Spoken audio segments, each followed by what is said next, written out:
If you believe Linux, Unix, BSD, or Apple computers is safe from viruses, this episode's for you. I'm Steve, this is TQA Weekly, and as a Microsoft user first and Linux second, I'm very well aware of the everyday perils that come from malware.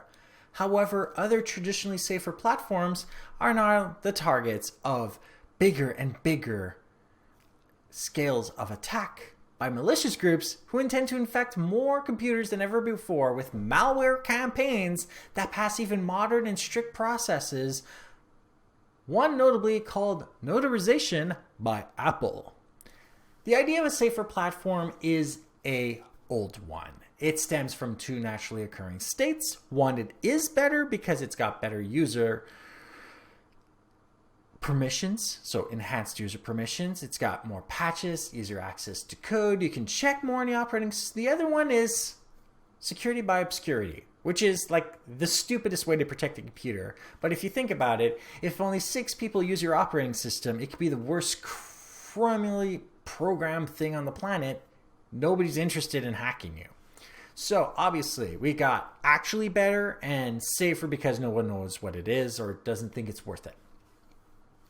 Then you also have to deal with the fact that we have the way the computers are made. Most of the issues that we're going to have are related specifically to memory and processor, whether that's the computer or the graphics card, basically because a graphics card is a computer within a computer. So it comes down to the same thing. The way that programming languages interface into computer is very important because the higher level languages are dependent on engines to translate them into commands that make them into lower level languages. So any amount of bugs can occur there. Understanding that many of the bugs are related to memory and the processor itself. There's the fact that whenever you do issue a patch, you risk causing more problems at the same time and involving more parts of the computer, creating vulnerabilities that can be more dangerous than the initial one that you were trying to patch.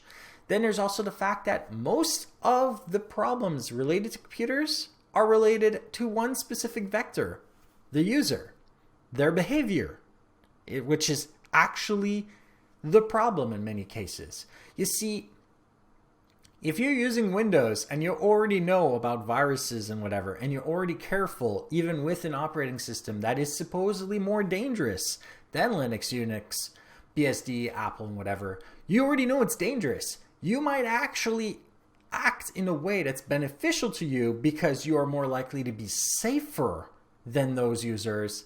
And therefore, even if their operating system is technically safer, their behavior makes their operating system more dangerous because of a pretty much disregard of their operating system. I've seen it repeatedly happen where people infect their Apple computers and they're like, I don't get it.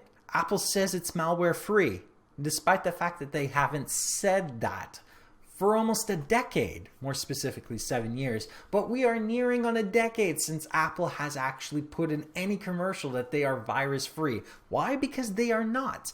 And Apple is based on BSD, which is related to both Linux and Unix. How much of a jump is there from Apple to those other three? Not very much. The way you interact with websites, your files, and deal with things on the internet determine whether or not you are going to be safe.